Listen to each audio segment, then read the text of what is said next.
आपने तो जेपी का दौर भी लिखा है, आपने लालू यादव के दौर के बड़ी विस्तार से बात की है, आपने नीतीश कुमार के दौर की भी बातें की हैं। कहाँ से शुरू करें? पॉलिटिक्स नैरेटिव्स का गेम है, तो कोई नेता खड़ा होकर कभी नहीं बोलेगा कि मैं करप्ट हूँ। लेकिन ये कहना भी गलत है कि सिर्फ और सिर्फ लालू यादव के ऊपर एफआईआर होता है और सिर्फ वो जेल जाते हैं। लालू मेरे ख्याल से वो आइडियोलॉजी और ये सब में बिलीव नहीं करते थे, वो राजनीति में बिलीव करते थे। एमसीसी चूंकि उनकी सपोर्टिंग थी और उनको मदद कर रही थी उस इलेक्टोरल कॉन्स्टिट्यूएंसी को रखने में, इसलिए सपोर्ट रहा। माले नहीं कर रही थी, उसको उन्होंने खत्म कर दिया। मिर्जा गालिब का एक बड़ा मशहूर शेर है। वो कहते हैं कि तेरे वादे पर जिए हम तो ये जान झूठ जाना, और खुशी से मर न जाते गर एतबार होता। चुनाव में नेता बड़े बड़े वादे करते हैं, जनता उन पर एतबार करती है। वो चंद दिन बीते बीते वो एतबार टूट जाता है। नया चुनाव आता है, नए वादे आते हैं, जनता फिर एतबार करती है और फिर टूट जाते हैं। इन वादों की एतबार की कहानी उतनी ही पुरानी है जितना पुराना इस देश का लोकतंत्र है।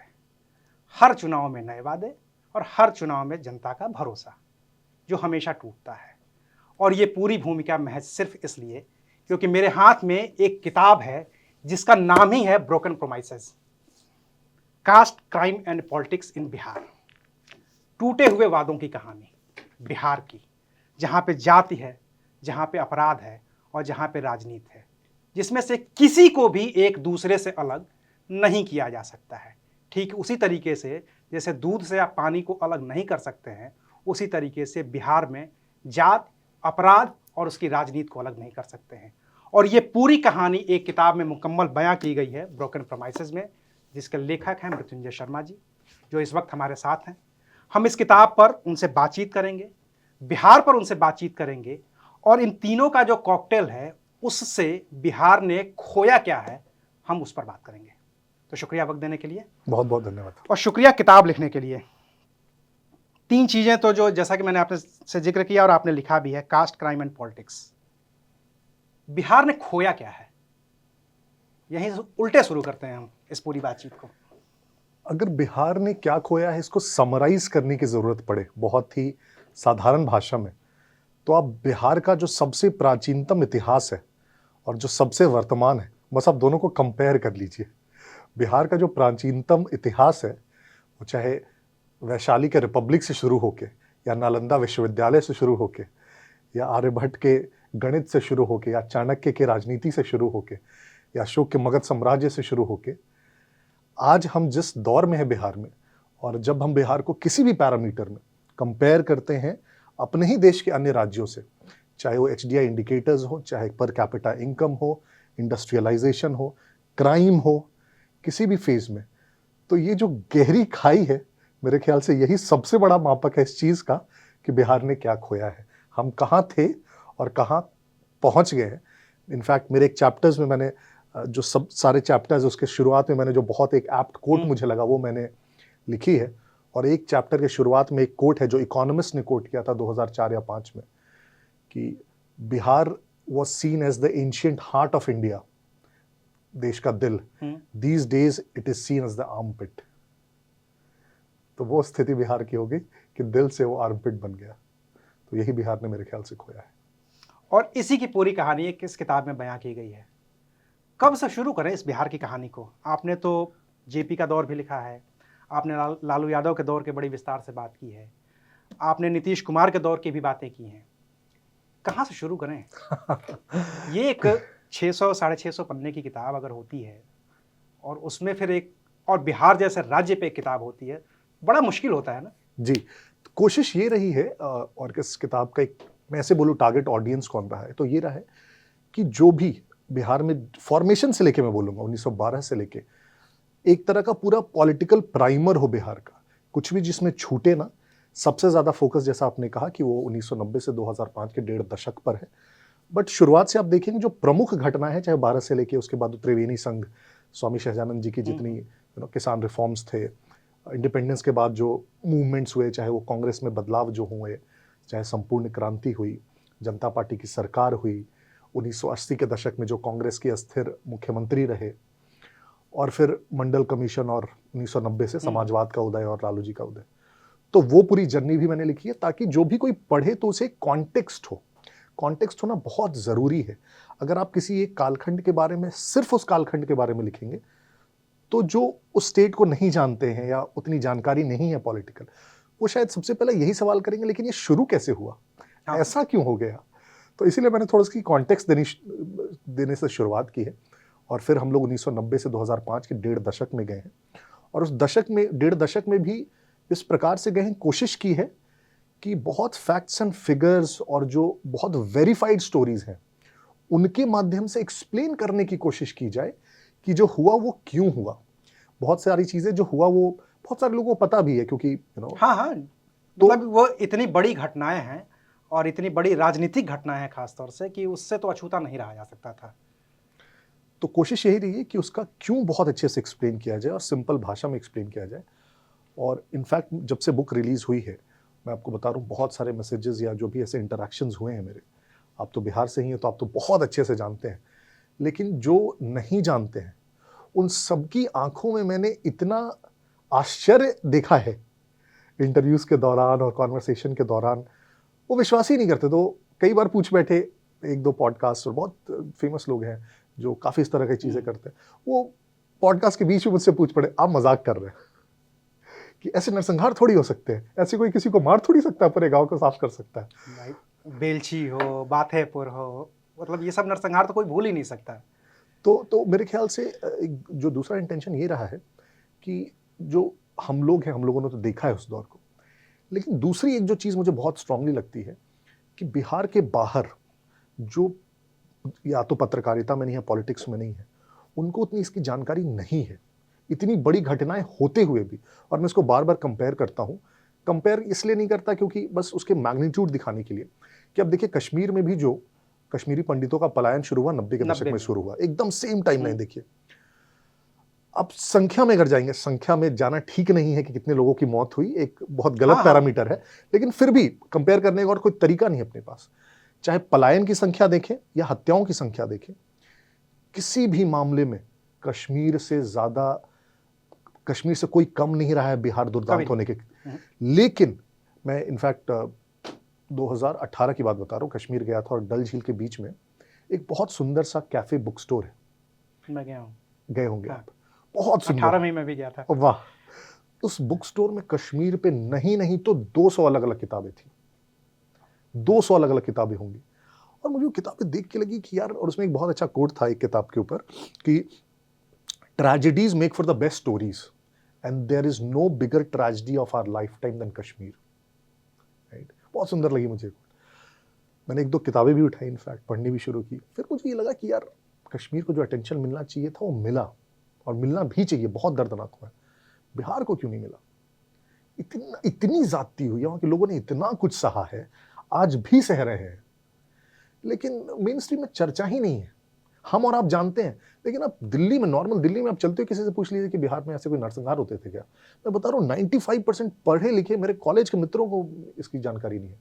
कितने लोगों ने बुक पढ़ के मुझे बिहार में ऐसा होता था, ऐसा कैसे पॉसिबल है, इंडिया में ऐसा होता था?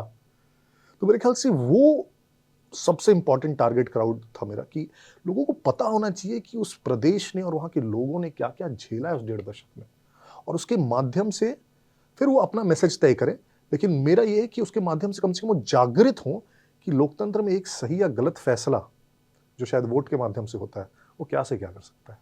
क्योंकि बिहार पे, जैसा कि आपने कहा ना, कि जम्मू कश्मीर को लेकर के बहुत सारी किताबें लिखी गई हैं, और जम्मू कश्मीर को लेकर के जब किताबें लिखी गई हैं तो किसी सरकार की आलोचना या किसी सरकार की तारीफ से ज़्यादा वहाँ पे ये लिखा गया है कि एक्चुअली हुआ क्या था। बिल्कुल। किसी ने फारूक अब्दुल्ला को इस तरीके से एकदम विलन नहीं प्रेजेंट कर दिया या हीरो नहीं प्रेजेंट कर दिया। किसी ने बीजेपी को या जगमोहन को ना तो सिर्फ हीरो की तरह दिखाया, ना विलन की तरह दिखाया। ये दिखाया हुआ क्या है। बिहार में को मैं जब देखता हूं और बिहार की किताबों को जब मैं देखता हूं तो यही देखता हूं, कर्पूरी ठाकुर पे किताब लिखी जाएगी तो जननायक बना करके ही लिखा जाएगा, उनकी सारी कमियों को छुपा लिया जाएगा। कांग्रेस के रिजिम में जब जितने भी मुख्यमंत्री हुए हैं उन पे अलग अलग लिखा, भोला पासवान शास्त्री से लेकर के बिंदुसारी दुबे तक, जगन्नाथ मिश्रा तक, सबको या तो हीरो बना दिया जाएगा, एक पक्ष लिखेगा, एक पक्ष विलन बना देगा। लालू यादव के साथ भी यही हुआ, हीरो बनाया गया, विलन बनाया गया, दोनों चीजें की गई। नीतीश कुमार के साथ भी यही हो रहा है। सच तो एक ही है जी, वो सच जो आपने लिखा है इसमें भी कई बार ये लगता है पढ़ते वक्त मुझे कि उस सच को बताते बताते लालू यादव पूरी तरीके से विलेन हो गए हैं और नीतीश कुमार पूरी तरह से हीरो हो गए हैं। क्या इसका असर सिर्फ ये है कि 2005 के बाद नीतीश कुमार के राज में वो दुर्दिन नहीं आए जो एक नरसंहार की शक्ल ले सके? हत्याएं आज भी हो रही हैं, अपराध आज भी हो रहा है बिहार में, लेकिन वो संगठित अपराध जो लालू यादव के जमाने में हुआ था वो नहीं हो रहा है। क्या इस लेखन का वो असर है? बहुत अच्छा सवाल इनफैक्ट आपने किया। दो चीजें, एक तो नीतीश जी के आने के बाद जो आपने कहा जो बदलाव दिखा, हो सकता है वो बदलाव इसलिए दिखा हो क्योंकि बिहार अपने सबसे गर्त में था, एक बहुत वैलिड आर्गुमेंट है। दूसरा ये हो सकता है कि एक्चुअली में बहुत बदलाव आया, मैं दोनों को लेके चलता हूं। लेकिन अगर आप इस चीज को अभी कंपेयर कर रहे हैं जिसमें हम कह रहे हैं कि हत्याएं आज भी होती हैं, क्राइम आज भी होता है, आज भी उस प्रकार की घटनाएं बीच बीच में देखने को मिलती है, लेकिन उसमें और 90 के दशक के घटनाओं में एक अंतर मैं बोलूंगा। 90 के दशक में जो घटनाएं होती थी उसमें घटना देने वाला और स्टेट आमने सामने नहीं होते थे, उनमें वो दोनों एक ही तरफ होते थे। आज ठीक है, स्टेट केपेबल नहीं है, इनकेपेबल है, वो टैकल कर पा रहा है नहीं कर पा रहा है अलग बात है, लेकिन आप उसको स्टेट को कंप्लिसिट नहीं मानेंगे ज्यादातर घटनाओं में। आज जैसे नीतीश जी के आने के बाद जितने भी बाहुबली थे सब करीब करीब जेल गए। 90 के दशक में जितनी भी घटनाएं हुई, बड़ी घटनाएं आप मान लीजिए, नरसंहार के केस में आप देख लीजिए, जितनी भी जातीय सेनाएं थी उनको किसी ना किसी का सपोर्ट था, स्टेट का भी सपोर्ट था इम्प्लिसिट, एक पक्ष हर जातीय सेना का उसी स्टेट का सपोर्ट था। दूसरा, जितनी भी सबसे फेमस हत्याएं आप उठा लीजिए, किसने की? उस समय के बाहुबली नेताओं ने। वो किसके पार्टी में थे? या सरकार में तो कम से कम थे। तो मैं ये कह रहा हूं कि उस समय जो घटनाएं कर रहा था उसको संरक्षण प्राप्त था या कम से कम इम्प्लिसिट सपोर्ट था। जब ऐसी स्थिति बनती है तब लोगों को पता नहीं होता कि किसके पास जाएं। फिर जब जो बचाने वाला है वही जब हत्याएं कर रहा है तो जाए कोई किसके पास? आज कम से कम ठीक है, मैं मानता हूं आपकी बात, हो सकता है पुलिस उतना एफिशिएंट ना हो, आज जाते हो तो एफआईआर लिखने में 4 बार कुछ करता हो, लेकिन शायद थोड़ा सा अड़ते हैं, कुछ करते हैं तो एफआईआर लिखी जाती है, कई बड़ी घटनाओं में अनुसंधान होता है, कुछ तो जेल जाते हैं कम से कम, कुछ बाहुबली बेल पे छूटते हैं, कुछ तो डर है कानून का। वो 90 और अभी में बहुत बड़ा मुझे अंतर दिखता है। अच्छा, चूंकि बिहार की बात है तो बिना अपराध के तो बात होगी नहीं। ये क्या है सूरजदेव सिंह वाला मामला? बलिया का आदमी बिहार में जा करके अपराध इस तरीके से एंट्री लेता है और इस तरीके से वो माफिया बनता है कि उसके बाद से एक पूरा दौर ही बदल जाता है। सूरजदेव सिंह से पहले अगर हम देखते हैं तो वैसे कोई अपराधी दिखते नहीं है आपको बहुत बड़े, उसके बाद तो फिर अब उसके बाद तो गिनती ही नहीं है। फिर सम्राट अशोक से लेकर के और कामदेव सिंह से और फिर मतलब कोई गिनती नहीं है। अब तो छोटे सरकार अनंत सिंह हैं, अभी एक हाल में अभी आनंद मोहन बाहर आए हुए हैं जी। कैसे देखते हैं इस पूरे जातिगत समीकरणों को? इनके जो बाहुबली हैं उनको मैं देखता हूं 90 के दशक में भी कि जो बाहुबली है वो अगड़ी जाति का है ज्यादातर। जो सरकार है वो लालू यादव की है। लालू यादव की आलोचना करने वाले कहते हैं कि आपने जंगल राज दिया, लालू यादव की तारीफ करने वाले कहते हैं कि उन्होंने वंचितों को एक आवाज दी। और इन दो लालू यादव के बीच दोनों में सच है, वंचितों को आवाज दी ये भी सच है, अपराधियों को संरक्षण दिया ये भी सच है, और इसके बीच में सवर्ण अपराधी ही क्यों ज्यादातर? बहुत बढ़िया सवाल है। तो बिहार का इतिहास अगर आप देखेंगे तो एक बहुत डीपली कास्ट डिवाइडेड सोसाइटी रहा है बिहार, बहुत डीप कास्ट डिवाइड्स रहे हैं। और उस कास्ट डिवाइड में सिर्फ वो सोशल डिवाइड नहीं रहा, इकोनॉमिक डिवाइड भी रहा। तो चाहे आप वो लैंड होल्डिंग के पैटर्न में देख लो, जो जमीनें रही सबसे ज्यादा वो अगड़ी जातियों के पास रही, खासतौर से भूमिहार और ठाकुर, भूमिहार और राजपूतों के पास सबसे ज्यादा जमीनें रही। उस पे जो खेती करने वाले लोग थे, चाहे वो मजदूर थे, चाहे वो जो टिलर्स बोलते हैं वो थे, वो या तो मिडिल कास्ट ओबीसी कास्ट के या फिर जोतने वाले अपने दलित। जैसे जैसी थोड़ी सी जागरण आई, मैं कहूंगा, जैसे स्वामी सहजानंद सरस्वती के जो पूरा कास्ट किसान आंदोलन था, जमींदारी का एबॉलिशन हुआ, फिर लैंड होल्डिंग का सीलिंग एक्ट आया, लोहियाइट पॉलिटिक्स आई, ओबीसी का असर्शन बढ़ा, हिस्सेदारी मांगने की बात शुरू हुई, नक्सलिज्म आया, उन्होंने हक की बात की, मजदूरों की, उनके इज्जत की बात की। तो ऐसे बहुत सारे कैटालाइजिंग फैक्टर्स थे। धीरे धीरे वो थोड़ा सा जागरण आया कि यार हमें जो अभी तक मिल रहा है, एक तो हम पीड़ित हैं और जो हमें अभी तक मिल रहा है वो काफ़ी नहीं है, हमें इससे ज़्यादा मिलना चाहिए। यहीं से फ्रिक्शन की शुरुआत होती है। आप देखेंगे 67 में पहली बार नॉन कांग्रेस गवर्नमेंट बनती है, पहली बार ओबीसी कोई मुख्यमंत्री बनता है, सरकारें अस्थिर रहती हैं अगले 25 साल तक, इनफैक्ट 90 तक। लेकिन आप देखेंगे जो ओबीसी का असर्शन है वो धीरे धीरे बढ़ता ही जाता है। आप देख लीजिए, चाहे 77 की जनता सरकार में बिहार में देख लीजिए, कर्पूरी ठाकुर थे, रामसुंदर दास थे, तो वो बढ़ता ही जाता है। और जहां भी ऐसे सोशल चेंज आएंगे तो फ्रिक्शंस होंगे ही। फ्रिक्शन दो प्रकार के, एक जिनके पास नहीं है वो पाने का प्रयास करेंगे, और जिनके पास है वो उसे बचाने का प्रयास करेंगे, तो फ्रिक्शन स्टार्ट होंगे। ये फ्रिक्शन स्टार्ट हुए, और ये फ्रिक्शंस मेरे ख्याल से ऐसा नहीं है कि 80 के दशक में नहीं थे, अगर नहीं विजिबल नहीं थे या वायलेंट नहीं थे, वायलेंट भी थे। जैसे डलीलचक बकौरा का कांड अगर आप पढ़ेंगे 87 का, तो राजपूतों की हत्या हुई थी, करीब 50-52 राजपूतों की हत्या हुई थी। मेरे ख्याल से जो प्रोटेस्ट का तरीका था, जैसे बहुत सारे विनोद मिश्रा और थे, उन्होंने प्रोटेस्ट भी किए, तो जो नॉर्मल सोशल चेंज आता है प्रोटेस्ट के माध्यम से और छोटे छोटे अलग अलग जगहों पे मूवमेंट के माध्यम से, शायद वो वैसे आया होता मेरे ख्याल से। लेकिन जब लालू जी की सरकार बनी और उस सरकार के माध्यम से एक तरह का मैसेजिंग हुआ बहुत इम्प्लिसिट, और इनफैक्ट उनके बहुत सारे स्टेटमेंट्स हैं जो मैंने कोट भी करे हैं, भूरा बाल साफ करो, कुर्ते के ऊपर गंजी पहनने का समय आ गया है, जो साफ साफ मैसेजिंग था कि भाई तुम्हारा टाइम गया, हमारा टाइम आया। और हमारे टाइम का मतलब है कि मैं उस सोशल स्ट्रक्चर को पलटूंगा, डिस्क्रिमिनेशन को समाप्त नहीं करूंगा, मैं रिवर्स डिस्क्रिमिनेशन करूंगा। तो वहां से मैसेजिंग बहुत इंपॉर्टेंट होता है। तो अगर देश का प्रधानमंत्री या चीफ मिनिस्टर कुछ एक लाइन भी बोलता है ना, तो लोगों को समझ में आता है कि करना क्या है। तो मेरे ख्याल से वहां से वो वायलेंस या वो अग्रेसिव पोस्चरिंग की शुरुआत हुई, और वहां से आप देखेंगे कि अचानक से एक पीक आया, हर चीज। जैसे आप 12 नरसंहार देख लीजिए 1992 का, और उसके बाद से तो खैर पूरी लाइन ही लग गई। तो वो जो चेंज, मैं ये नहीं कहता कि वो चेंज गलत है या वंचितों को आवाज देना गलत है, वो शायद ऐसे भी आई होती, वो एक बहुत नॉर्मल सोशल प्रोसेस पूरे देश में हुआ है, वहां भी होता, हो सकता है 10 साल लेट से हो जाता, लेकिन जो उसका पूरा प्रोसेस है उसको जल्दी करने के चक्कर में मेरे ख्याल से वो सामाजिक क्रांति नहीं आई। वो बदलाव जो आनी चाहिए तो उसे क्रांति हमें नहीं कहना चाहिए, वो शायद एक डिसरप्शन या वो समाज तोड़ने वाली बात हो गई। और उस कास्ट डिवाइड्स पे जिस प्रकार से हिंसाएं हुई, जातियों के बीच आपस में जो दूरियां बढ़ी, आज तक हमें देखने को मिलता है। अब अभी भी देखिए, जितनी आपने इस इलेक्शन को इनफैक्ट कवर किया होगा, जो अभी भी चर्चाएं चलती है वैसे ही चलती है कि इसे ये जाति वाले सपोर्ट कर रहे हैं, जबकि 90 के दशक में उसने इसी को मारा था। यही तो पूरी राजनीति यही है। पूरी राजनीति तो यही है। तो आपको तो लग रहा है कि सामाजिक क्रांति ला रहे हैं, लेकिन मेरे ख्याल से, फिर से मैं कहता हूं, और मैं हिंदी काफी लिखता हूं और कविताएं भी लिखता हूं, और चूंकि राजनीति में हूं तो अपनी एक विचारधारा भी है, सोच भी है। और मैंने इस पे एक कविता, ऐसी इस पे नहीं, इनफैक्ट ये किताब से बहुत पहले 3-4 साल पहले मैंने क्रांति पे एक छोटी सी कविता लिखी थी, और उसकी पंक्तियां इस प्रकार से हैं कि लोगों का हुजूम लाल झंडे, लोगों का हुजूम लाल झंडे, इनकलाब के नारे, पुलिस की लाठियां और खून के फव्वारे ही महज क्रांति के सूचक नहीं है। स्कूल जाते बच्चे, लहलहाते खेत, शाम चिड़ियों की चहचहाहट में काम से लौटती औरतें, पार्क में दादियों का झुंड और किलकारियां करते बच्चे भी हो सकते हैं द्योतक क्रांति के। बहुत बढ़िया, सच बात है ये।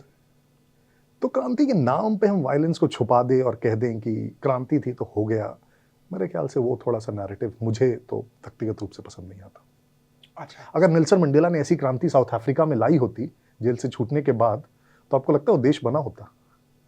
ऐसी क्रांतियां स्थायी नहीं होती हैं। ये अस्थायी क्रांति ही है, जो कि हमने देखा बिहार में ना, कि आपने आवाज दी। कौन सी आवाज दी? लेकिन मैं उस पर भी डिबेट करना चाहूंगा। किसको आवाज दी? आपने साधु यादव को आवाज दी, सुभाष यादव को आवाज दी, मीसा भारती को आवाज दी, रोहिणी आचार्य को आवाज दी, तेजस्वी को आवाज दी, आपने वो जितने भाई बंधु थे जिनसे रेलवे में नौकरी के बदले जमीन दी, उनको आवाज दी। अगर यादवों को भी, मैं पिछड़ी पूरी जाति तो छोड़ ही दीजिए आप, उस पर तो डिबेट ही नहीं है, उनकी हालत वैसी की वैसी है। आप सिर्फ यादवों की भी बात कर लीजिए, अगर आपने उनको आवाज ही दिया होता तो 1990 में जो उनकी सोशियो इकोनॉमिक हालत है, अभी 23 के सर्वे में, का सेंसस में, उनको इकोनॉमिक कंडीशन फिर से पीछे क्यों है अगड़ी जातियों से? अगर उन्हीं को आपने एम्पावर किया था तो डेटा तो झूठ नहीं बोलता ना। ये तो उन्हीं की सरकार का डेटा था, उन्हीं की सरकार का डेटा है। अब क्यों पिछड़े हैं भाई आप? आपने तो 15 साल आवाज दी, क्या हो गया फिर? तो मेरे ख्याल से वो आवास वाली नैरेटिव मुझे तो पसंद नहीं आती। चलिए, ये नैरेटिव गढ़ा इसलिए जाता है क्योंकि लालू यादव जो अपनी बातें करते हैं और उनके जो समर्थक हैं वो एक बड़ा तबका है, और फिलहाल लालू यादव के बिना बिहार की राजनीति को तो संभव ही नहीं है पूरी राजनीति करना। आपने 2-3 जो चैप्टर इसमें और बहुत महत्वपूर्ण लिखे हैं, जयप्रकाश नारायण और लोहिया की पूरी जो राजनीति है, उससे निकले 2 नेता पिछले 30 साल से 35 साल से पूरे बिहार को एक तरीके से अपनी मुट्ठी में रखे हुए हैं, और उससे पहले कांग्रेस रही है। आपको क्या लगता है, चूंकि मैंने किताब पढ़ी है तो मुझे पता है कि इसमें क्या है, मैं इसलिए सवाल आप पे छोड़ दे रहा हूं ताकि आप थोड़ा सा क्लू दे सकें और जो दर्शक हमारे देख रहे हैं वो इस किताब को खरीद करके पढ़ सकें कि 90 तक जो कांग्रेस इतनी मजबूत स्थिति में बिहार में थी, वो भागलपुर दंगा होता है, जगन्नाथ मिश्रा की सरकार जाती है, और उसके बाद आज तक इस स्थिति में आ ही नहीं पाई कि वो अकेले दम पे चुनाव लड़ सके। कांग्रेस के पतन को आप कैसे देखते हैं बिहार में? आप देखेंगे कांग्रेस इनफैक्ट पूरी कंट्री में भी वही पैटर्न रहा है जो सेंट्रल गवर्नमेंट है, और स्टेट में भी 80 में सरकार फिर से आ गई कांग्रेस की, जनता पार्टी की सरकार अस्थिर हुई तो फिर से उन्हें मैंडेट मिल गया। तो उनके पास एक मौका था कम से कम दिखाने का कि कांग्रेस थोड़ी सी चेंज हुई है। पूरी मेजॉरिटी की सरकार आती है लेकिन कांग्रेस करता क्या है, उनके आला कमान की जो मर्जी होती है, सबसे पहले मुख्यमंत्रियों को ताश के पत्ते की तरह फेंट देना है। जगन्नाथ मिश्र सबसे पहले मुख्यमंत्री बनते हैं, उन्होंने इस छोटा सा स्टेटमेंट दे दिया कि जो कोल की रॉयल्टी मिलनी चाहिए वो नहीं मिल रही है। तो इंदिरा गांधी को लग गया ये कैसे बोल सकते हैं कोई, है ना। तो उनको पलट दिया, दूसरे आ गए, फिर चंद्रशेखर आए, फिर एस एन सिंह, अगर मैं नाम सही पकड़ रहा हूँ, वो आए, फिर बिंदेश्वरी दुबे आए, फिर लास्ट में भागलपुर दंगे हो गए तो मुस्लिमों का सपोर्ट चाहिए तो फिर से जगन्नाथ मिश्र आ गए, है ना। तो एक तो आपने गवर्नेंस का कुछ नहीं किया, आप बस अपने कठपुतलियों को आपने चीफ मिनिस्टर्स की तरह वहां पे रखा, पहला। दूसरा, 80 के दशक में, जैसे 90 के दशक की हम कई बार बात करते हैं करप्शन और इसकी, 80 के दशक में कोई कम करप्शन नहीं था। जगन्नाथ मिश्र खुद, और जो लोग पढ़ते हैं समझते हैं और जानते हैं, वो खुद करप्शन के तो महात्मा माने जाते हैं। वो करप्शन के लिए शायद इतनी सारी मैंने युक्तियां सुनी है, मैंने किताब में नहीं कोट करी क्योंकि वेरीफाइबल सोर्स नहीं थे, लेकिन कहते कि वो ब्रश नहीं करते थे जब तक टेबल पे वो गड्डियां नहीं देखते थे।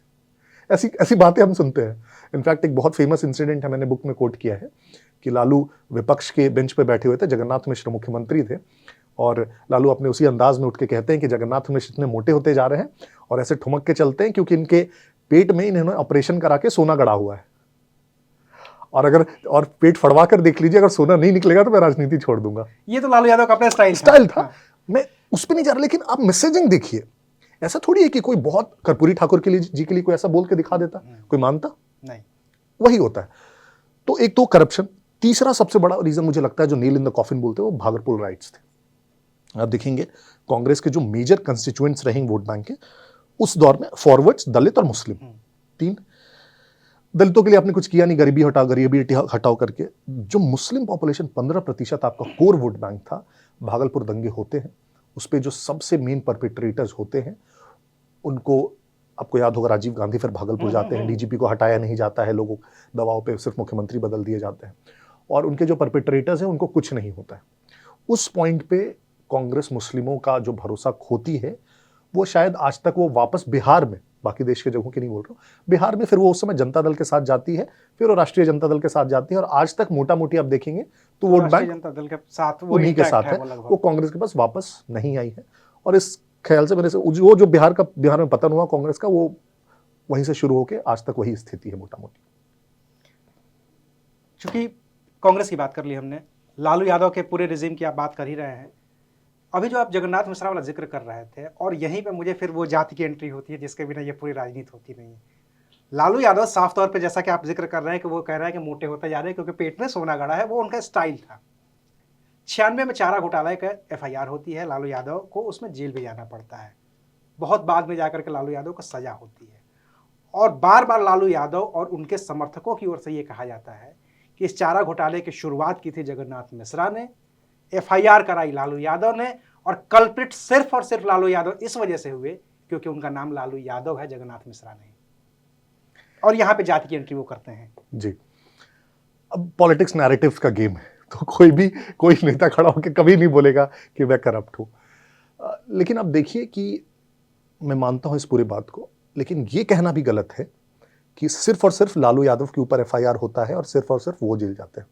चारा घोटाला में आपको पता होगा 50 से ऊपर लोग नहीं, आरोपित हुए, वो सारे हुए, जेल गए। बड़े नाम की मैं बात कर रहा हूँ, सिर्फ लालू बहुत यादव के बाद बड़े-बड़े ये जो जगन्नाथ मिश्रा चूंकि मुख्यमंत्री का नाम है ना, मुख्यमंत्री ठीक है, एक ही गए, लेकिन आप चीफ सेक्रेटरी अपने हाँ, यहाँ वो सजल तो बाकी चक्रवर्ती तो थे, वो अब तो मैंने देख लिया कि कितने नाम सारे है। अधिकारी और हैं। ज्यादातर उसमें, अविनाश जी बोलो, ज्यादातर उसमें अगर आप कास्ट की बात करेंगे, ज्यादातर उसमें आपको कायस्थ दिखेंगे। तो फिर उनको क्यों जेल भेजा गया अगर वैसा होता तो।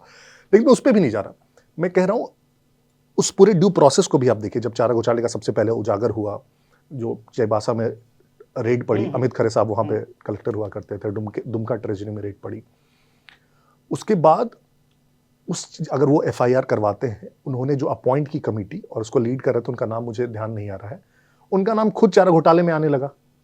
तो अगर आपने सच में सच्चाई थी और उसकी इन्वेस्टिगेशन कराना चाहते थे, तो आप एक निष्पक्ष कमेटी बना देते। फिर हाईकोर्ट ने ऑर्डर दिया, तब सीबीआई को एंट्री हुई। तो सीबीआई, और सीबीआई किसकी आप एजेंसी बोलते हैं अभी?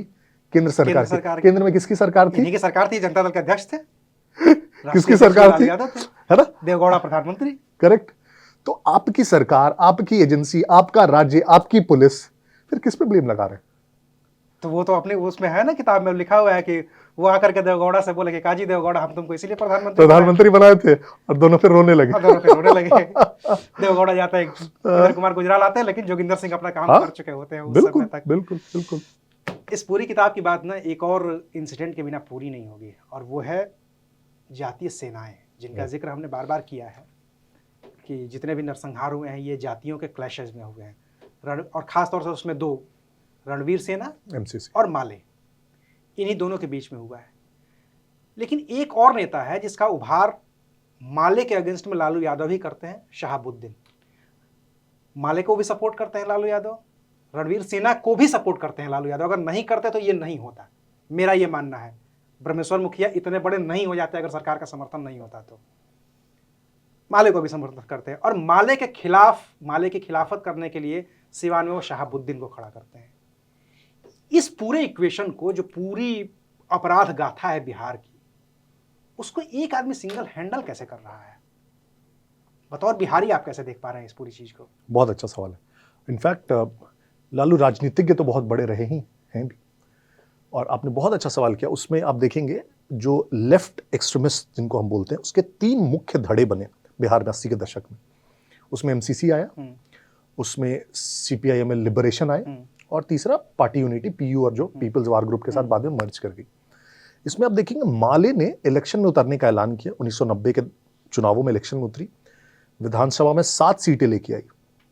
तो लालू को दिखने लगा, और मैंने इसका जिक्र भी किया किताब में, लालू को दिखा कि जो माले का वोट बैंक है और उनका वोट बैंक, उसमें क्लैश है, वो उन्हीं के वोट को काट रहा है। तो सबसे पहले उन्होंने माले को वीक करने के लिए क्या किया, उनके 7 विधायकों में 4 को शायद किसी बोर्ड निगम का, 7 को या 4 को उन्होंने मिलाया, बोर्ड निगम के अध्यक्ष बना के उस पार्टी को उन्होंने तोड़ा। लेकिन दूसरा जो इसका धड़ा था, एमसीसी, उसको उन्होंने बहुत एक्सप्लिसिट सपोर्ट किया। उसके 1-2 नेता, इनफैक्ट 95 के चुनाव में मैंने कोट भी किया, राजू यादव शायद नाम है, वो जीप पर उसको साथ लेकर घूमे। एमसीसी आप देखेंगे कैडर, एक बहुत डिफरेंस बड़ा रहा है, जो बंगाल या छत्तीसगढ़ का नक्सलिज्म है और बिहार का नक्सलिज्म है। वहां पे आप देखेंगे जो स्ट्रगल है वो क्लास स्ट्रगल है, हैव्स और हैव नॉट्स के बीच। उसमें जातियां नहीं है कहीं भी। अब बस्तर में ये नहीं सुनेंगे कि जाति का वो नक्सली है, अब बंगाल में उस तरह का नया टर्म तो गढ़ दिया गया, अर्बन नक्सल सबके लिए, उसमें कोई जाति नहीं है, जाति नहीं। जो बिहार में नक्सल स्ट्रगल्स हुए वो क्लास बेस्ड नहीं होके कास्ट बेस्ड हो गए। तो आप इनके जब कैडर्स ध्यान से देखेंगे तो एमसीसी के कैडर्स 90% यादव से ड्रॉ होते थे। तो उसको बहुत स्ट्रांग सपोर्ट रहा लालू यादव का, क्योंकि, और सुशील मोदी ने एक स्टेटमेंट दिया था इनफैक्ट कि जो एमसीसी कैडर्स है वो दिन में आरजेडी के कार्यकर्ता हैं और रात में वो एमसीसी के नक्सली हैं। ये सुशील मोदी का बयान है इनफैक्ट। तो उसको बहुत एक्सप्लिसिट उन्होंने सपोर्ट किया। तो लालू मेरे ख्याल से वो आइडियोलॉजी और ये सब में बिलीव नहीं करते थे, वो राजनीति में बिलीव करते थे। एमसीसी चूंकि उनकी सपोर्टिंग थी और उनको मदद कर रही थी उस इलेक्टोरल कॉन्स्टिट्यूएंसी को रखने में, इसलिए सपोर्ट रहा। माले नहीं कर रही थी, उसको उन्होंने खत्म कर दिया, जैसा आपने शहाबुद्दीन के बारे में बताया। तो बहुत सिंपल फंडा था उनका। लालू यादव से आगे बढ़ते हैं, चूंकि बातचीत थोड़ी हमारी लंबी भी होती जा रही है, और अगर सारी बातचीत हम आपस में ही करके दर्शकों को बता देंगे तो फिर इस किताब का भी वो जो लुत्फ है वो थोड़ा बरकरार रहना चाहिए।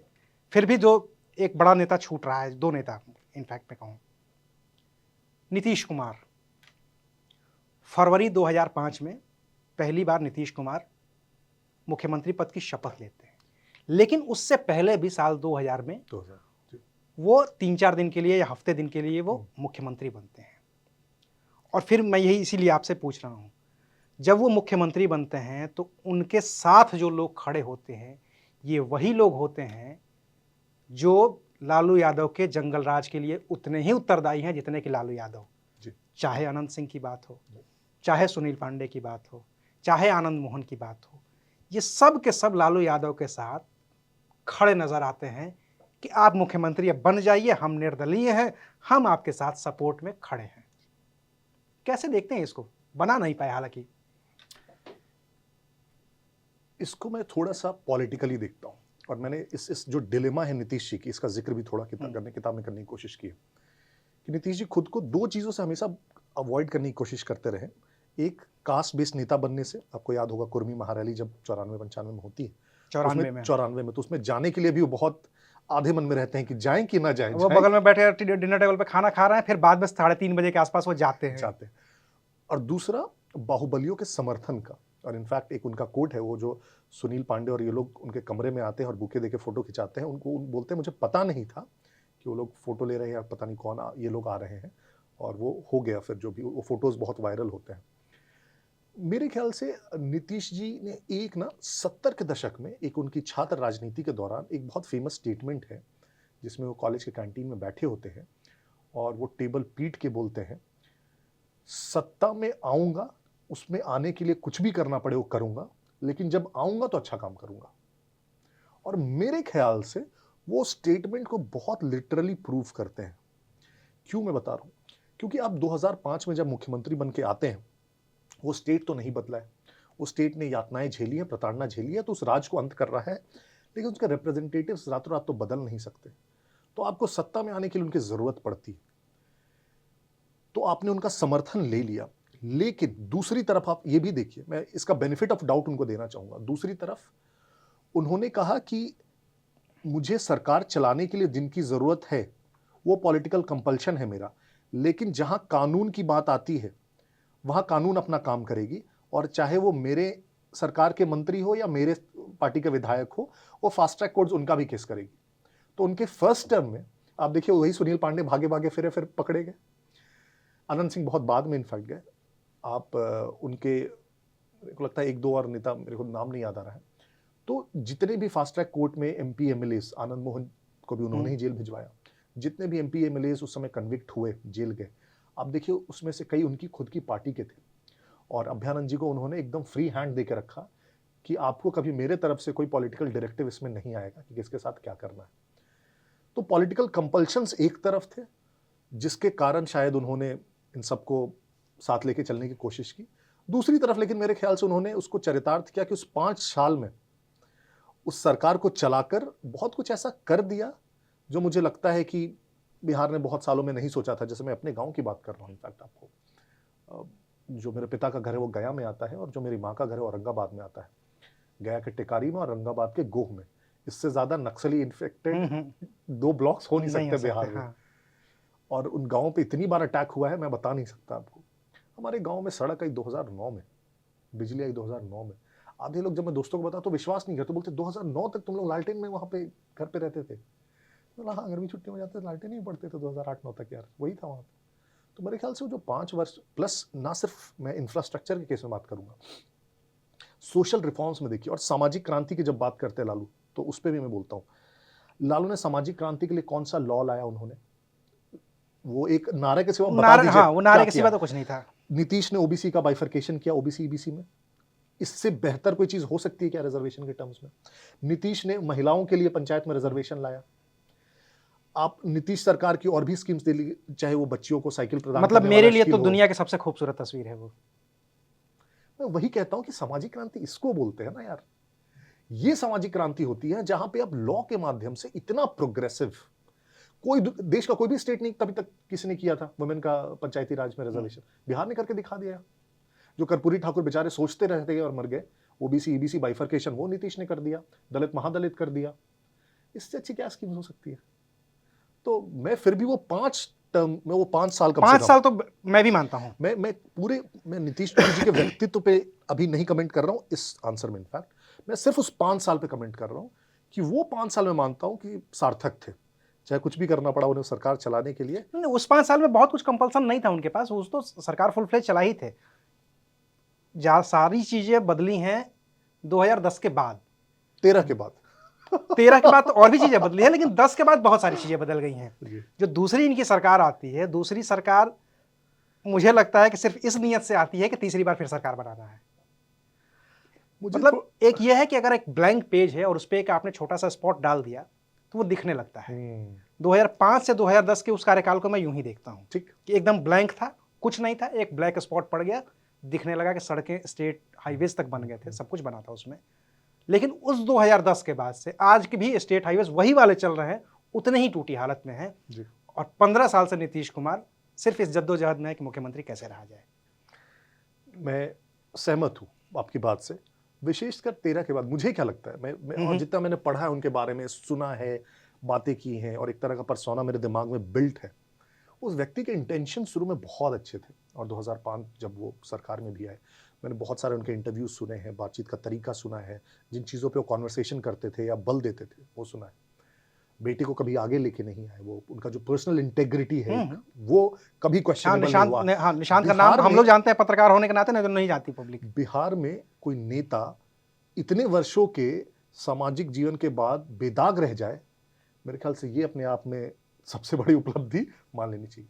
लेकिन मुझे लगता है 13 के बाद वो जो कॉन्फ्लिक्ट होता है कि आपका प्राइम मिनिस्ट्रियल कैंडिडेट वो तो पॉलिटिकल, तो वहां से मुझे लगता है कि उनका एक तो उन्हें थोड़ा सा लगने लगा था कि मैं अब बिहार से बड़ा हो चुका हूं, एक उनके मन में था। वो कई सारे, वो हम लोगों की भी थोड़ी गलती है, कई सारी मीडिया संस्थान ने उनको प्रधानमंत्री पद का उम्मीदवार घोषित कर दिया, तो वो लगने लगा कि वो एक बेटर बिगर रोल प्ले कर सकते हैं। प्रधानमंत्री मैं नहीं बोल रहा हूं, लेकिन वो हो गया था वो। दूसरा, अब वो जो कॉन्फ्लिक्ट हुआ उसके बाद वो 14 में चुनाव हारे, वहां पे जीतन राम मांझी को उन्होंने चीफ मिनिस्टर बनाया, फिर अपनी ही कुर्सी पाने के लिए कितनी जद्दोजहद की, वो सब, वो मुझे लगता है कि बहुत पिवटल मूवमेंट था। और उसके बाद से वो सिर्फ पॉलिटिशियन बन के रह गए। उसके पहले तक मैं उनको एडमिनिस्ट्रेटर मानता हूं, प्योर एडमिनिस्ट्रेटर। इनफैक्ट मुझे पहले के नीतीश में पॉलिटिशियन दिखते ही नहीं, वो मुझे एडमिनिस्ट्रेटर लगते हैं, जैसे एक ब्यूरोक्रेट चलाता है राज्य को। 2005 से 10 वाले वो उस तरह का उनका इमेज दिखता था। 2013-14 के बाद से वो सिर्फ और सिर्फ पॉलिटिशियन दिखते हैं। वो एक बहुत बड़ा मैंने बदलाव देखा है। और शायद उसके बाद भी शायद कुछ वो शायद एक बार वो रिकूप कर गए होते, लेकिन जो उसके बाद 15 में आरजेडी, फिर बीजेपी, फिर आरजेडी, फिर बीजेपी जो होता रहा, मेरे ख्याल से इससे वो कभी बाहर ही नहीं निकल पाए। और अब शायद ही वो निकल पाए इस चीज से बाहर। अब उम्र हो गई। देखिए, पॉलिटिक्स में कोई कितना भी अच्छा नेता हो, और मैं इसके लिए ना, मुझे वो यूएस प्रेसिडेंशियल सिस्टम बहुत पसंद आता है। बराक ओबामा 44 साल में राष्ट्रपति बने, लेकिन सिंपल है, 2 टर्म। बस, आप कितने भी अच्छे हों, आप जैसे उसके बाद किसी को खींच रहे हैं, आप ये कहना चाह रहे हैं कि फिर देश में आदमी नहीं है। तो और चूंकि ये बहुत प्रैक्टिकल है, आप किसी एक नए जॉब में जाते हैं, हम लोग भी जाते हैं, जो एक्साइटमेंट होता है पहले 6 महीने में, साल भर में, 2 साल में किसी नई चीज को करने में, वो कभी 5 साल के बाद नहीं हो सकता है। नए आइडियाज नहीं आते। मैं इनफैक्ट मैं जब पॉलिटिक्स में नया 19 में, और मुझे सामने इतनी सारी चीजें दिखती थी जहां बदलाव लाए जा सकते हैं, तो मैं ये चेंज कर रहा हूँ, वो चेंज कर रहा हूँ। आज आप मुझसे पूछेंगे तो मैं इतना इंस्टीट्यूशनलाइज शायद हो गया हूँगा कि मुझे वो चीजें उतनी आसानी से नहीं दिखेंगी। नया बंदा आएगा, उसको 50 इनएफिशिएंसीज दिख जाएंगी। तो हो गया मेरे ख्याल से वो।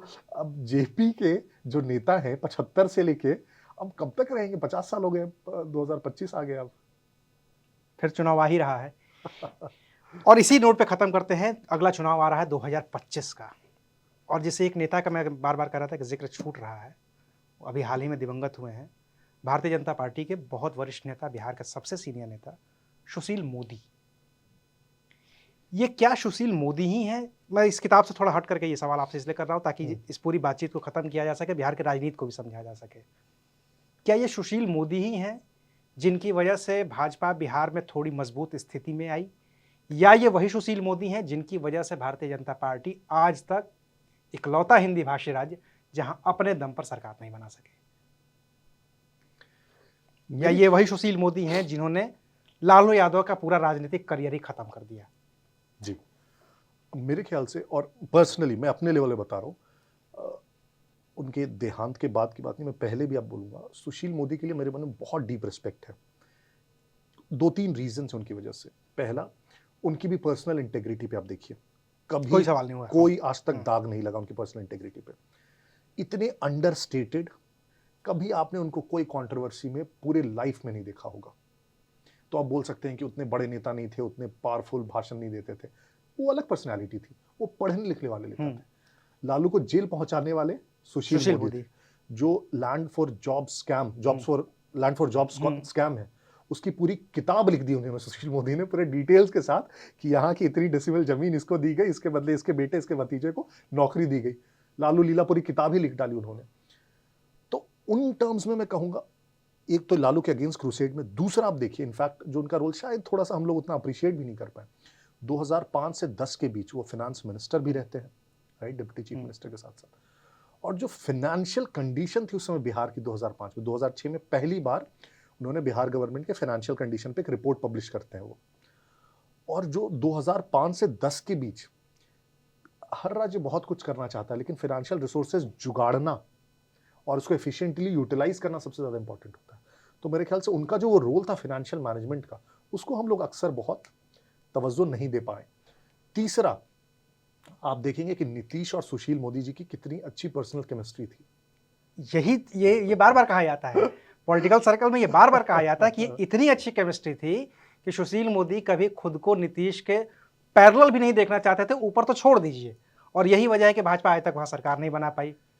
ये डिबेट का विषय हो सकता है, लेकिन मैं इसको बुरा नहीं मानता। आप एक वर्किंग गवर्नमेंट में है, वर्किंग गवर्नमेंट में जो डेप्यूटी है, अगर वो डेप्यूटी रहना चाह रहा है और एफिशिएंटली काम कर रहा है, तो मेरे ख्याल से गलत नहीं।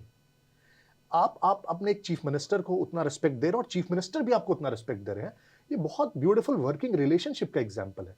हो सकता है सुशील मोदी जी से और अलग एक्सपेक्टेशन रही हो कार्यकर्ताओं की या पार्टी की या कुछ भी, कि वो शायद उस प्रकार से नेता के तौर पे उभरते और चीफ मिनिस्टर का दावेदारी पेश करते और शायद बिहार अपनी अकेली सबसे बड़ी पार्टी बन के आती। लेकिन मैं फिर से कह रहा हूं कि रोल अलग अलग होते हैं, हर कोई एक प्रकार का नेता नहीं हो सकता। कोई भाषण देने वाला नेता होता है, कोई नैरेटिव वाला नेता होता है, कोई बैकएंड वाला नेता होता है। प्रमोद महाजन भी होते हैं, अरुण जेटली भी होते हैं, सुषमा स्वराज भी होती हैं, नितिन गडकरी भी होते हैं, सब अलग अलग प्रकार के नेता हैं। तो हमें उनके कैपेबिलिटीज के लिए उन्हें अप्रिशिएट करना चाहिए। अगर एक ही प्रकार के नेता सबके सब बन के आ गए तो वो देश का क्या होगा। अच्छा, एक लास्ट नोट खत्म करते हैं इस पूरी बातचीत को। चूंकि आप भी बिहारी हैं, मैं भी बिहार से आता हूं, और हम लोग ये पूरी जो बातचीत है वो उत्तर प्रदेश के एक स्टूडियो में बैठ करके कर रहे हैं, दिल्ली में बैठ करके, उसको दिल्ली एनसीआर मान लीजिए, दिल्ली में बैठ कर रहे हैं। बिहार के लोग 100-100 रुपये, 200-200 रुपये के लिए जम्मू कश्मीर तक चले जाते हैं, ठेला लगाते हैं, पानीपुरी बेचते हैं, 200 रुपये, 300 रुपये। पिछले दिनों जो टारगेटेड किलिंग हुई उसमें ये खुलकर के सामने आया कि जितने मजदूर मारे गए वो बिहार के थे, उत्तर प्रदेश के थे, इस तरह की जगह के थे। कब बदलेगा ये बिहार? कब ये माइग्रेशन रुकेगा? क्यों नहीं कोई इंडस्ट्री, कोई स्टूडियो, कोई फिल्म इंस्टीट्यूट उस बिहार में जाए जहाँ पे पढ़ाई लिखाई में वो कभी नालंदा हुआ करता था, जिसका जिक्र हम आज भी करते हैं। और आज हालत ये है कि 3 साल का ग्रेजुएशन 6 साल में होता है, सुशासन की सरकार होने के बावजूद। बतौर बिहारी कैसे सोचते हैं? छोड़ दीजिए पॉलिटिक्स, छोड़ दीजिए राजनीति, छोड़ दीजिए सारी बातें। मेरे ख्याल से दुख होता है बहुत ऑनेस्टली, और दुख इसलिए होता है क्योंकि हो सकता है सब कुछ बदला नहीं जा सकता। मैं ये नहीं कहता हूं कि बिहार को यूएस बना दीजिए या व्हाटएवर, नहीं, बिहार रहे ना, बिहार रहे, हाँ? लेकिन कुछ तो बदल सकते हैं। जैसे आप बहुत सिमिलर स्टेट्स ही लीजिए, जो चीजें कम से कम बदली जा सकती हैं वो तो बदलिए आप। फॉर एग्जाम्पल, अगर आप बोलते हैं कि 2005 से 10 के बीच लॉ एंड ऑर्डर बेटर हुई, तो कम से कम उसको तो कंटिन्यूड रखते हैं, उसको और बेटर करते ना। फिर से वापस लॉ एंड ऑर्डर में पीछे क्यों जा रहे हैं? वो तो स्टेट सब्जेक्ट है, स्टेट के हाथ में। कौन सा स्टेट है कि अगर स्टेट चाह जाएगा और लॉ एंड ऑर्डर ठीक नहीं होगा? सवाल ही नहीं पैदा होता। देख लीजिए आप, एक बहुत कहावत है कि पुलिस से बड़ा कौन गुंडा होता है? कोई नहीं। तो लॉ एंड ऑर्डर आप चेक कर सकते थे। मैं आपसे और तो कुछ मांग ही नहीं रहा, लॉ एंड ऑर्डर देख लीजिए। दूसरा, अब बेसिक जैसे ये आपने एग्जांपल्स लिए, आपको सेंटर से यूनिवर्सिटी से मिल जा रहे हैं, आपको आईएम्स मिल जा रहे हैं, आपको एम्स मिल जा रहे हैं, सब कुछ है ना, मिल जा रहे हैं। आपके अपने कॉलेजेस हैं, आपके अपने स्कूल्स हैं, आप कम से कम डिग्रियां दे सकते हैं। आप कम से कम एक फेयर एग्जामिनेशन तो करा सकते हैं ना। हर साल जब भी एग्जामिनेशन का सीजन आएगा तो 4 फोटो आ जाएंगे कि वो दीवार में लटक रहे हैं, वो पर्ची फेंक रहा है, वो उधर से है, वो इधर से। ये देश में और कहीं होता है क्या? इसको आप नहीं रोक सकते। आप जितनी टॉप करते हैं वो फर्जी निकल जाता है, वो फिर डिग्री किसी की फर्जी निकल जाती है, किसी का मार्क्स गलत निकल जाता है। ये तो इतना बेसिक हाइजीन फैक्टर्स जिसको हम लोग बोलते हैं, ये कोई एस्पिरेशन भी नहीं, हाइजीन फैक्टर्स, तो वही ये तो आप कर सकते हैं। ये तो आप जब ये करने लगेंगे ना, मेरे ख्याल से मैं बहुत स्ट्रांगली बिलीव करता हूं कि इंडस्ट्रियलाइजेशन शायद स्टेट का काम ही नहीं है। आप सिर्फ और सिर्फ कंड्यूसिव एटमॉस्फेयर तो एनवायरनमेंट हाँ, बना दीजिए। इंडस्ट्री ना सिर्फ देखती है और सिग्नलिंग देखती है और क्या। कि ये जो चीफ मिनिस्टर है या स्टेट गवर्नमेंट है ये क्या चाह रही है और क्या कर रही है, और वो सिग्नलिंग को फॉलो करती है। अगर उसने देख लिया कि बहुत स्ट्रांग रिजॉल्व है, इंडस्ट्रीज को लाना चाहते हैं और मुझे सपोर्ट करने के लिए कुछ भी करेंगे, मैं इनको फोन कर सकता हूं, कभी मुझे दिक्कत हुई, कोई आके मुझे फिरौती मांग लिया, तो वो दूसरे दिन आ जाएंगे वहां पे इंडस्ट्रीज लगाने के लिए। स्टेट को नहीं जरूरत है वहां पे। अभी देखिए जैसे और भी बहुत सारे छोटे छोटे शहर थे, मैं भुवनेश्वर देखता हूँ, भुवनेश्वर में इतने सारे आईटी पार्क्स आ गए, कॉल सेंटर्स आ गए, बीपीओ आ गए, पटना के कंपेरेबल साइज का है, वहां क्यों आ सकता है? और ओडिशा ऐसा नहीं है कि कोई भविष्य का राज्य है, वो भी उतना ही पिछड़ा रहा है। करेक्ट। तो ये आपके यहाँ क्यों नहीं आ सकता था? क्योंकि यहाँ पे आप कुछ भी कॉल सेंटर भी शुरू कर दीजिएगा तो उसमें भी कल को 4 लोग आ जाएंगे कट्टा लेके और फिरौती मांगने लगेंगे। तो इतना बेसिक तो एक्सपेक्टेशन हम लोग रख सकते हैं आज के पॉलिटिशियंस से। और इसलिए मैं फिर से कह रहा हूं कि जो उस जनरेशन के पॉलिटिशियंस है ना, उन्होंने इस चीज को इतना नॉर्मलाइज कर लिया है कि उसको आइसोलेटेड इंसिडेंट्स के तौर पे देखते हैं कि अच्छा वहां पे ये हो गया तो लॉ एंड ऑर्डर है तो पुलिस को बोल दो। वो ये सोचते ही नहीं कि ये हो क्यों रहा है पहली बार मेरे स्टेट में। तो इसलिए उनका जाना बहुत जरूरी है। कम से कम वैसे यंग लोग आए, युवा आए, या जो भी यंग आए, जो कम से कम जिसको इससे दुख होता हो, जो देखता हो, जो कुछ बदलना चाहता हो। और मैं उसमें लेकिन एक राइडर और देना चाहता हूं। मैं जब उन युवाओं की बात करता हूं, नई पीढ़ी की बात करता हूं, मैं सिर्फ पुरानी पीढ़ी के बेटे बेटियों की बात नहीं कर रहा हूं। उनसे मुझे उतनी आशाएं कभी नहीं रहेंगी।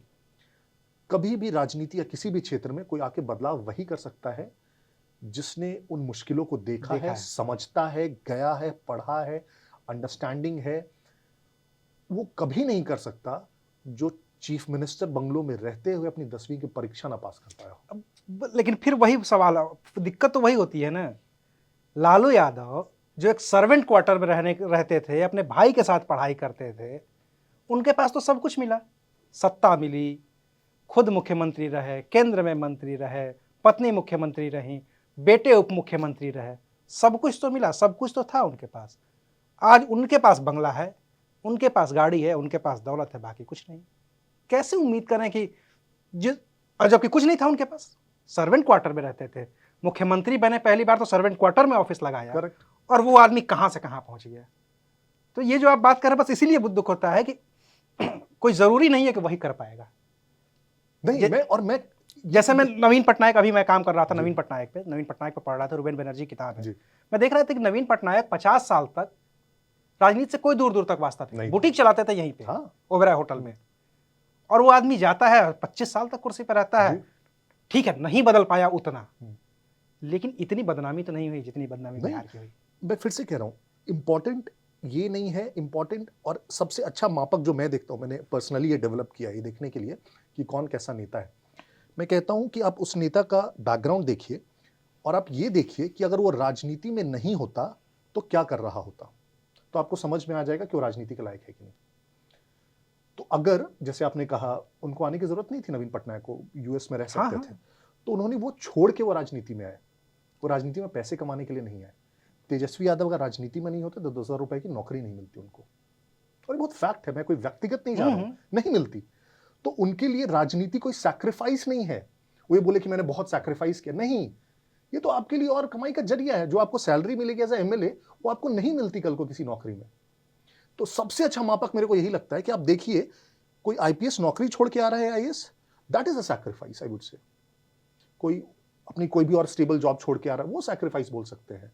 कोई बाहर सेटल था, कोई कंफर्टेबल लाइफ में था, उसको आप सैक्रिफाइस बोल सकते हैं। मुख्यमंत्री के बेटे और सीधे उप मुख्यमंत्री ही बनते हो पहली बार इलेक्शन जीत के, कौन सा सैक्रिफाइस है? तो इसीलिए मुझे ये जो जितने भी बड़े नेता के बेटे होते हैं जो इस प्रकार से राजनीति में आते हैं, मैं इसके अगेंस्ट नहीं हूं कि बड़े नेता के बेटे राजनीति में ना आए, आने चाहिए, उनको बहुत अच्छा अंडरस्टैंडिंग होता है, लेकिन वो वैसे ही आए जैसे दूसरे कार्यकर्ता आते हैं।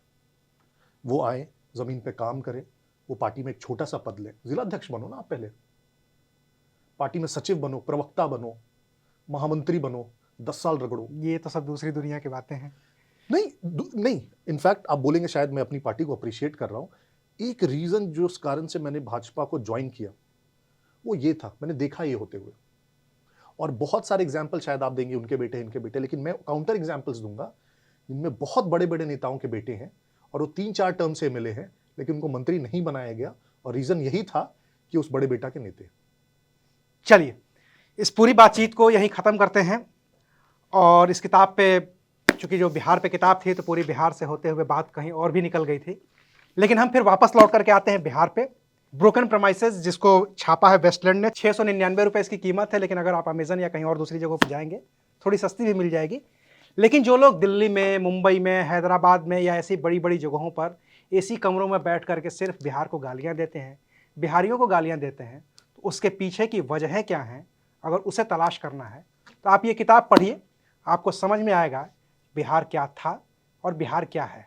बिहार आगे क्या होगा वो अभी भविष्य में है, और जैसा होगा वो हम आपको 2025 में बताएंगे, क्योंकि 2025 में बिहार में विधानसभा के चुनाव हैं। अभी के लिए दीजिए इजाज़त, शुक्रिया।